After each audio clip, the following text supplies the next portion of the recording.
การประดับประดาต้อนรับวันชาติที่2ธันวาครบรอบ50ปีมีความสวยงามเฮ็ดให้นครหลวงจันทร์แม่นมีสีสันมีบรรยากาศที่ฟุดฟื้นซึ่งแสดงถึงความภาคภูมิใจของชาวนครหลวงจันทร์ที่คำนับรับต้อนวันชาติอย่างสุดใจนครหลวงจันทร์ได้มีการประดับประดาย่องตัวเมืองอย่างสวยสดงดงามด้วยป้ายคำขวัญต่างๆรวมทั้งถุงผักถุงซาดถุงทิวตามเส้นทางสายหลักสำคัญและเส้นทางต่างๆในตัวเมืองและซานเมืองของนครหลวงจันทร์พร้อมทั้งสถานที่สำคัญหลายแห่งเป็นต้นแมนสถานที่ท่องเที่ยวสวนสาธารณะสำนักงานองค์การบริษัทห้างห้านเฮือนศาลบ้านซองของประชาชนเฮ็ดให้เป็นระเบียบงามตาแสดงถึงความภาคภูมิใจของชาวนครหลวงจันทร์เพื่อคำนับรับต้อนวันชาติทั้งเป็นการประกอบส่วนสร้างขบวนการเฉลิมฉลองให้มีบรรยากาศฟุดฟื้นเนื่องในโอกาสวันชาติที่2ธันวาคมครบรอบ50ปี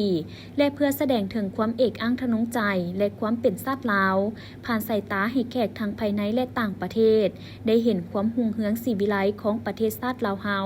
ตลอดระยะ50ปีผ่านมา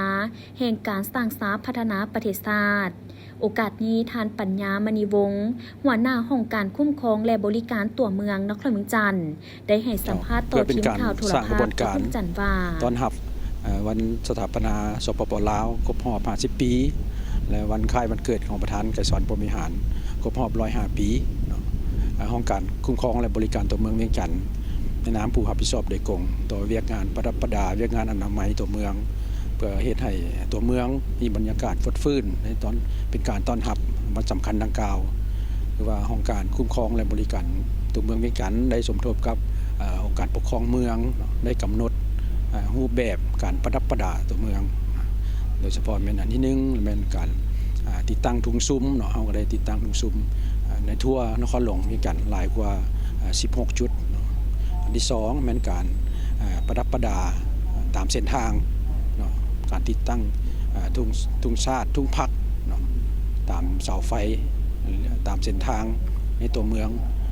ทั่วนครหลวงเวียงจันทร์ได้ประดับประดาเส้นทางหลายกว่า60เส้นทางในทั่วนครหลวงเวียงจันทร์โดยได้แบ่งกำหนดแบ่งงานกันแบ่งเวียกกันระหว่างแต่ละเมืองกับนครหลวงเวียงจันทร์ก็คือคปต.เฮานี่เนาะได้กำหนดรูปแบบเพื่อความเป็นเอกภาพความสวยงามทั่วนครหลวงเวียงจันทร์ให้มีบรรยากาศฟดฟื้นเนาะถือว่านอกจากนั้นเนาะเฮากันได้มีการปรับปรุงบรรดาสวนวงเวียนเฮาเอิ้นว่าสวนวงเวียนในตัวเมืองเนาะให้มีความสวยงามประดับประดาดอกไม้ให้มีความสวยงามหลายกว่า9วงเวียนในตัวเมืองเนาะนอกนั้นก็ได้ขึ้นคำขวัญเพื่อต้อนรับวันสำคัญดังกล่าวถึงจอ LED ในตัวเมืองที่มีหลายกว่า16จุดในตัวเมืองเนาะ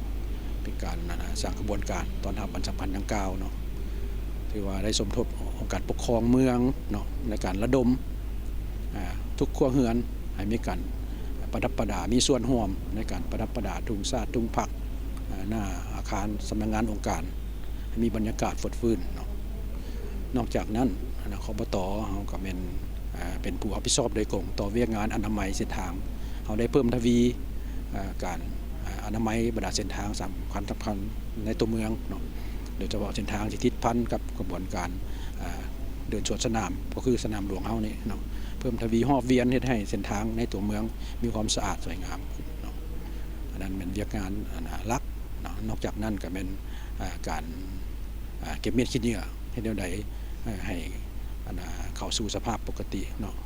ถือว่าตัวเมืองบ่ให้มีขี้เหงื่อตามเส้นทางเนาะประกันความสะอาดในตัวเมืองเนาะอันนั้นเป็นการกาเกี่ยมเวียกงานที่สำคัญเพื่อต้อนรับ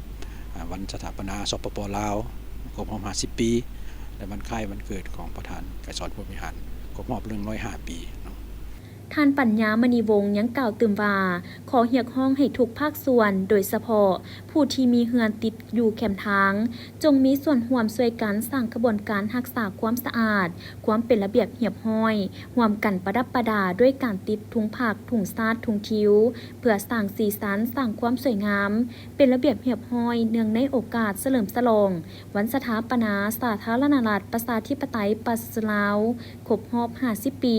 ให้เป็นขบวนการฟุดฟื้น